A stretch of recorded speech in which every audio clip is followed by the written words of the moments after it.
I messed up tonight. I lost another fight. I still mess up, but I'll just start again.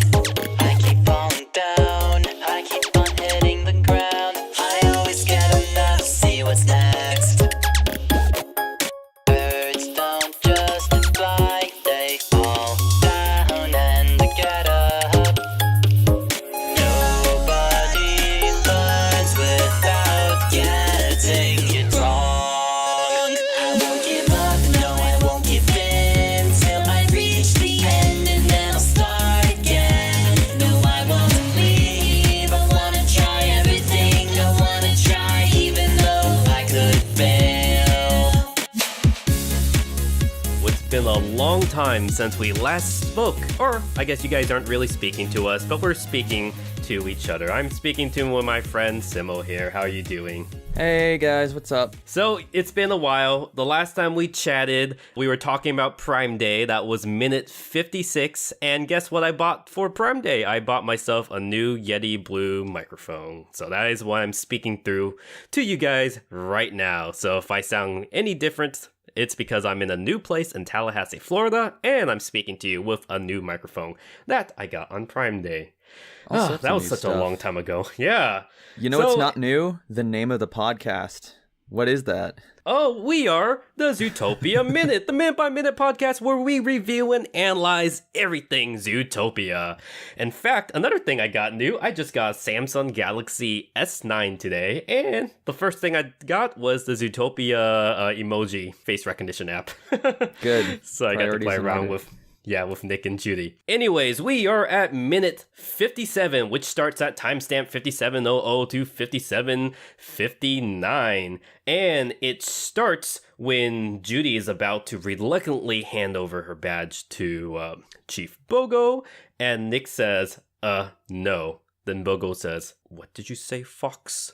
Which sounds very, very offensive. And Nick goes on a spiel saying no, she's not going to give it to you because she still has some time left. And they go back and forth a bit, and eventually Nick is able to, I guess, filibuster Bogo, because Bogo tries to interject many times, but Nick does not let him talk. And he walks away with Judy as they hop on to the next Skytram and head off, and it ends in silence as Nick and Judy boards the Skytram. Very somber moment right there. Yeah, just not much happening. It's mostly Nick's spiel, but it's a very, very nice enclosed episode. Yeah, it's one of those ones where it's finally all within the 1 minute, no one's getting cut off mid-sentence, and I think this is actually an interesting bit of character development for Nick, especially. Mostly in that he's sticking up for Judy here. So if you guys remember from the last few minutes, Nick and Judy have been chased around by Monchus, the panther, who they tried to talk to see if he had any information about Emmett, the missing otter,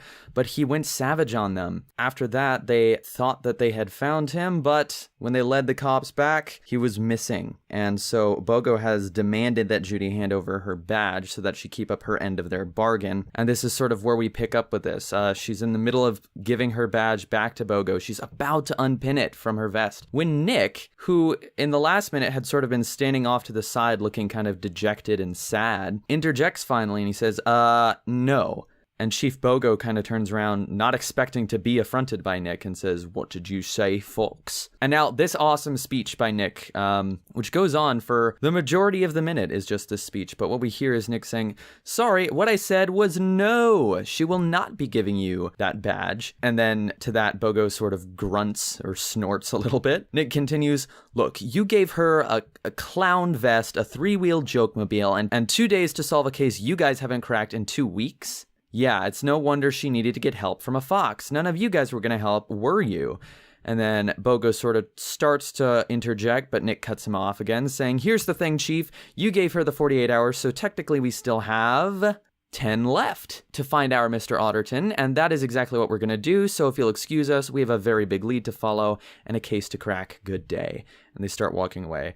So really interesting speech here from Nick, and I think it's significant because I think this is sort of the first time that we've seen Nick actually sticking up for Judy. You know, he's sort of been tagging along as almost a hostage of Judy, if we're if we're honest about it. She's been sort of blackmailing him into helping her. But now he seems to be showing genuine interest in actually helping her out here. What do you think? Yeah, like you were saying, he is kind of held hostage. He's kind of dragged along. And as we saw with the DMV incident, he was actually trying to do everything he could to try to kind of screw over Judy. And now he's completely made a 180 and is backing Judy. He has a chance to finally actually be free. But it's like, no, I'm not going to let these cops boss this poor little bunny around. I'm going to stick up for her. And I want to make sure that she sees her mission through. It looks like he's officially on board as they are on board the gondola. So, hey, see what you did there. Yeah. So also some really interesting dynamics here. It's definitely a big change in Nick's character. Or, I mean, I don't know. Were there hints of sort of more of a growing sympathy towards Judy in the last few minutes since they've met? Or what do you think? Is this out of the blue? Well, I think it was everything post-Manchas. Like, it did seem like he was worried about,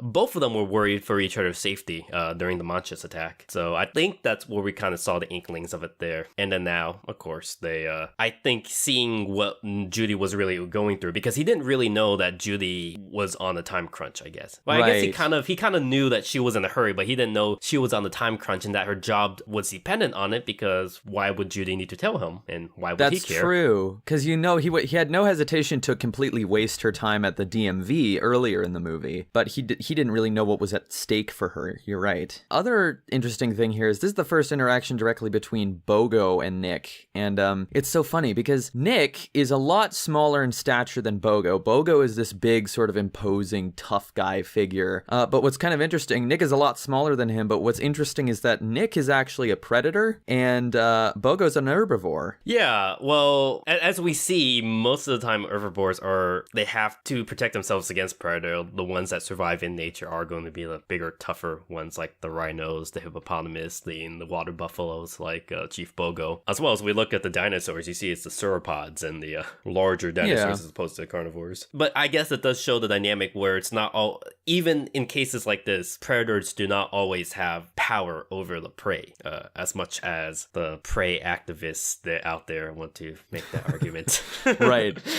And we still see some sort of level of Bogo talking down to Nick, or he's saying, "What did you say, fox?" Referring to him just as fox. It's that fox over there. So it's interesting to see that kind of dynamic. I think it's just funny that you have this huge tough guy figure in Bogo that in any other movie, say it wasn't with animals, it was just humans, it'd be like, this tough, burly, kind of muscular dude. But it's just so funny to me to think that this guy's an herbivore. Like, Bogo is like that tough guy that's a vegan. He's like the vegan tough guy who looks like he could pound you into a pulp, but he just eats salad. Probably does some CrossFit too. Bogo does some CrossFit.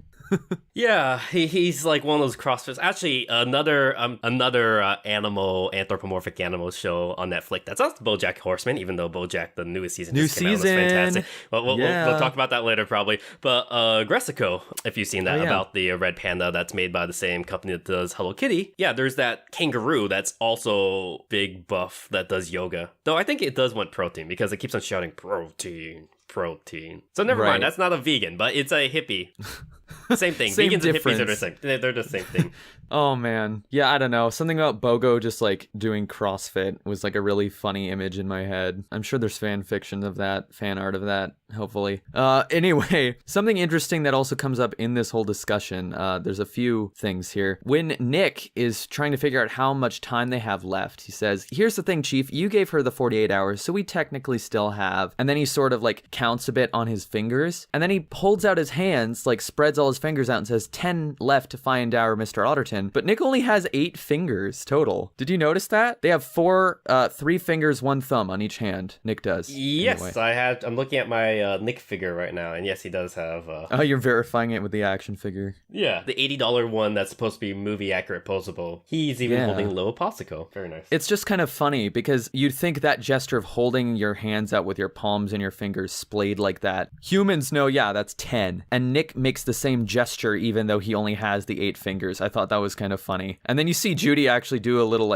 glance up and squint and then sort of shakes her head and keeps looking. And I wonder if that was part of the joke or something else. else. It was just kind of funny. Yeah, well, I do, again, I like Nick's design, and it's very, very cute how they have, well, I guess in nature, that's not even how many digits paws have, so it makes sense. Well, again, I think the main takeaway from this minute, because again, there's not a huge amount of stuff happening. It's basically just this speech from Nick. But what we really see here is a big change in Nick's character to where he's now showing a lot more sympathy to Judy. He's got Judy's back here, and maybe it's from perhaps being in a similar position in his own life. Maybe he relates to her in some fashion. But for whatever reason, he's now much more willing. He kind of takes the lead here. Judy was kind of speechless at Bogo's insistence of her surrendering her badge, and it's Nick that has to speak up for Judy and sort of pull away from that situation. And it's so funny too, because Nick sort of goes off on this whole spiel and then like basically does the mic drop, and they both walk out. And as they're walking away, Judy sort of turns to say something to Bogo before deciding against it and going and following Nick. They walk off, they get onto the next gondola. Nick actually sort of holds the door for her and says, "Officer Hops," and she gets on, he gets on, and then they leave up. The thing takes them away. We get this last final shot of the cops standing down on the platform below watching them before they start to walk away, and then we just get this nice close-up of Judy's face. She seems amazed kind of at what Nick just did. I think Judy was probably taken aback by what Nick did for her. Yeah, but she should see it coming. I think they secretly do have feelings for each other. They just don't want to admit it.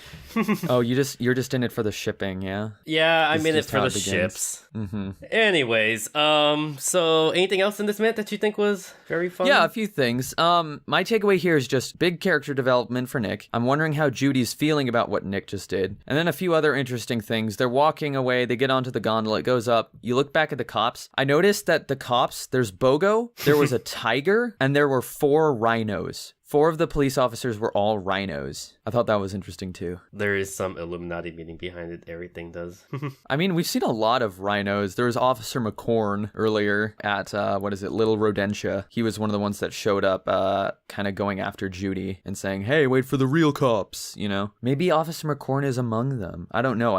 I can't pick him out in a crowd of rhinos. I'm sorry. But yeah, that's kind of the whole minute. We get this nice speech from Nick, and now we got to see what happens in the future as they fly off in this gondola to continue on their quest of finding Emmett the missing otter. We'll have to find out next minute. Yeah, it should be a fun minute. And actually, the next minute I will have a lot to talk about, even though we haven't seen it yet. Who knows what's going to happen?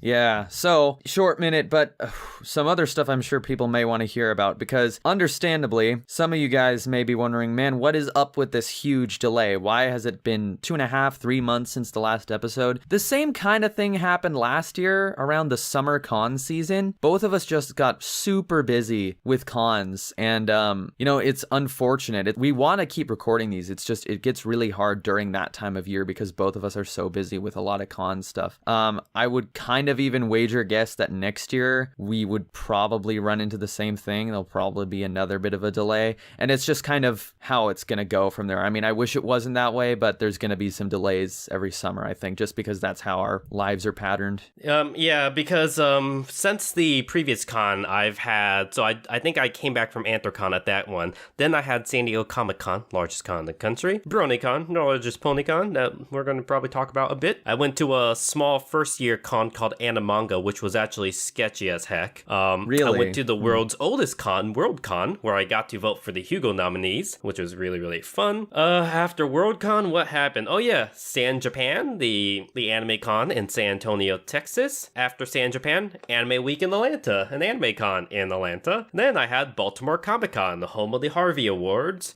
which are actually just moved to New York Comic Con, which is happening this weekend, but I'm not at New York Comic Con. So there you go. I just had a bunch of cons, okay? Are you happy now? So hang on. How many cons total is that between the last episode and this one? Let's count. Anthrocon, San Diego Comic-Con, BronyCon, Animanga, WorldCon, San Japan, Anime Week in Atlanta, Baltimore Comic-Con. So 8? Is that That's 8 cons? That was 8 in cons. like 2 months?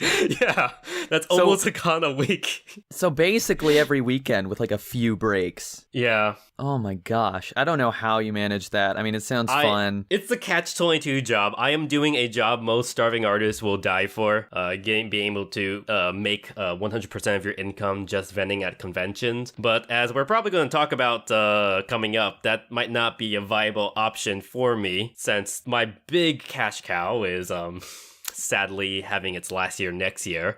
And some other cons that used to be like the safety cons I would use to get enough money to get restocked for the spring season. Yeah, I just learned right before this podcast that Furry Fiesta did not accept me, and it's not because they reviewed my portfolio, it's because they still have the antiquated system known as the first come first serve and a lottery system, which does not work for accepting people. So it's the first time that I will not be at Furry Fiesta after vending there for a long time.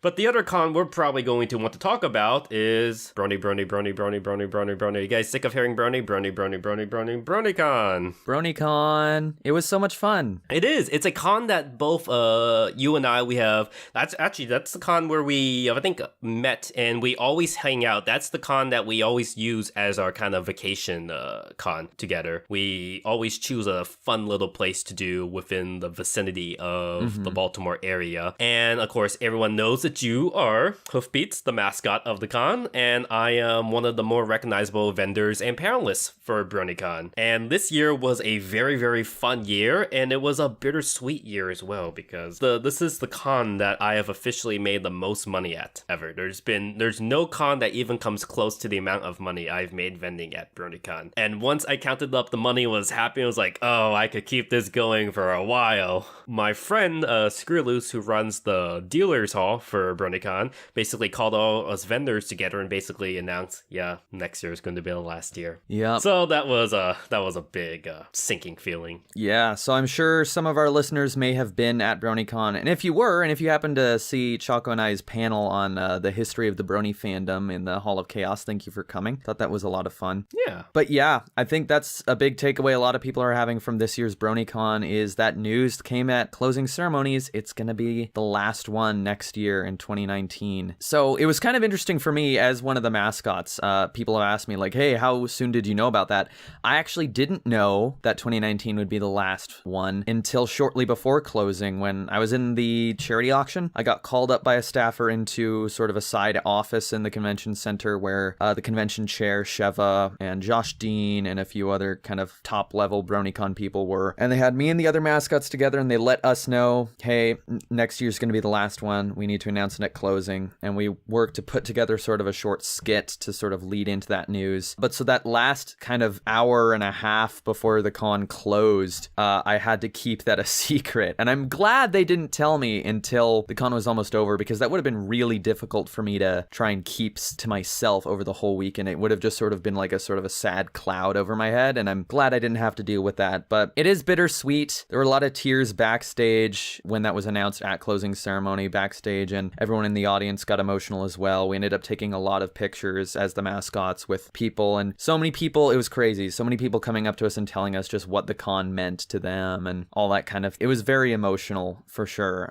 But there is next year. It'll be the last one, but it's going to be 4 days, which is going to be insane. And I am super excited about that at the very least. You know, I would be really pissed if for some reason I did not get a table at BronyCon for next There's year. There's no way. That'd be ridiculous. Yeah, I am definitely going to get a table. And I actually have we're in the early phases now, but I know Simul and I, we will have maybe some type of surprise panel at the con. But I do have another special panel planned related to the history of cons, but more information on that will come later. But yeah, it's going to be the last year. So if you ever wanted to go to BronyCon, if you ever want to see what a pony convention looked like, this is a quintessential PonyCon. This is the BronyCon. There is only one BronyCon. Next year is the last year to go. So even if you guys aren't a fan of My Little Pony, check it out. It's a once in a lifetime event, and you don't want to miss out on that. Yeah, for sure. And in fact, the odd thing was, most of my friends I was talking to at BronyCon this year, I asked them, hey, you coming back next year? And they're like, yeah, no, I'm all worn out. This is my last year here. This is my last year here. And then after the announcement came, all those guys were like, well, I guess we have to go to the next one. It's going to be the last one. And friends who I have... we have to. And then other friends who haven't been to BronyCon in like 3 to 5 years basically said, yeah, we have to go. So it seems like it brought people out of the woodworks to, check out this con for the last time. Yeah, so I'm expecting it next year to be a bit bigger than it has been. And because, by the way, that's kind of why they decided to end it was, we could keep it going for several more years. It would keep shrinking every year, but hey, it's still not... even though it's a lot smaller. It's like half the size it was at its peak now, but that still makes it the largest Brony convention that there is. And they could keep it going for several years longer. The reason they've decided to not do that is because they would rather see it end with a bang than sort of fizzle out into obscurity. So, and I'm on board with that. I get why that decision was made, and I support that decision. You guys could read it in my history book later. I have some opinions on the issue, but I do have stepped out of con politics. I don't want to talk about con politics, and I don't want anything bad to happen at BronyCon. So for now, I'm just going to say the most positive things and want you guys to go out there and support this con. This con is going out with a blast. Even Purple Tinker, the founder of BronyCon, she founded BronyCon 8 years ago, and she was ousted under not so good circumstances. She's even coming to this con to make sure it celebrates its last hurrah, and I actually do kind of feel kind of bad for her that the con she founded is now ending next year. But everyone is coming out there. It's a great show of the Brony fandom through all the crazy drama we've been dealing with the last few months. That at least it seems like everyone's uniting behind this, making sure BronyCon going out with a bang. So yeah, there we go to BronyCon and go to Six Flags afterwards. Yeah. Speaking of Six Flags, that's actually where we went after our BronyCon trip. Wasn't that right? We went to Six Flags America. Six Flags America, not Great America, that's in Illinois. Just America. Plain old America in Maryland. And it's not King's Dominion either, which everyone's telling us we should have gone to. Yeah, but that's so much further away. I looked it up. Yeah. Okay, yeah. So we went to Six Flags after BronyCon. We always try and take a nice, cool, local, touristy trip thing when the con is done. I enjoyed it quite a bit. I felt a little sick at the beginning of the day, but that slowly got better. We don't have a huge amount of time left on this episode, but one anecdote I want to get out because I thought it was hilarious. We were riding on all these roller coasters, and it was sort of a slow day, I guess, because there were hardly any lines for anything. Oh, yeah. We could just walk on to most of them, yeah. Like, we did Superman 3 times, and I think that's the very hard one to get into, and we were able to get the front row, which we wanted, so. I think we did it 4 times, even. We did a lot of coasters a lot of times. Like, enough times that we could do choices. We could do the front row of Superman, we could do the back row of Superman. Here's the one anecdote I did want to share from this before we end the episode. So, we're in Six Flags. We'd ridden a few roller coasters already. You know, most of these roller coasters are your standard roller coaster. You go up, you get into the train sort of slowly lets out of the station, and there's a chain lift that brings you up slowly up to the top, right? That was all the coasters that we'd been on so far. We see this other coaster that's kind of twisty and jumbly looking, and we say, that looks interesting. It's called the Joker's Jinx, I think. We go up, we get to the front of the line where the trains are, and the timing was such that we never saw anyone go in front of us, like have the train leave the station in front of us. We get there, we just see the train in the station, we get in, and we're ready to go. We're sitting there, and we're just talking in the front of this train, and I'm looking, and I see there's this big twisty bunch of track in front of us, but that's maybe like 50 yards away. Probably not that long, but like that's a ways away. First is a long straight tunnel right in front of the station. That should have clued me in on how this roller coaster was going to work, but it did not, because we're talking, and I'm just sort of speaking about who even knows what, and I'm sort of gesturing with my hand in the air, mid-sentence, about to say something. Suddenly, I'm cut off by this sudden acceleration of this train, which went from 0 to 60 in like a matter of seconds. We launch out of this thing full speed, no warning whatsoever, and are pinned to the back of our seats as we go around this roller coaster. And I was totally unprepared for that. It was literally us having a conversation, and then suddenly just, God! Unexpected speed. Oh my gosh, it was fun, but man, I was not expecting it. Turns out it was one of those launch coasters. Oh, linear induction motors, man. that was the best, because employees there didn't even tell us about it, and I knew the second time when we knew about it, they didn't tell the other writers in front of us. That was when we were writing in the back, and the writers in front of us, when they got around, they were really upset, and they were like, "You didn't tell us that it would do that," and the employees were kind of joking, "Yeah, we don't do that." It was like, and they were like, "No, that was not cool. It could have give us whiplash," or I don't know. They were just complaining. But you guys are an amusement park. Shut up. The thing is, I think they probably are used to not having to tell people, because usually the line is longer. You're waiting in the line long enough to see that it does that. Our case was that the timing of us getting there was perfect, and that we didn't see any train go before us, so we had no clue it was going to do that. But yeah, one of my favorite memories from the whole BronyCon trip for sure. Well, we have to tie in the animals somehow. We saw Bugs Bunny and Daffy Duck. That's true. Bugs Bunny actually certified us 100% not furries as well. We are not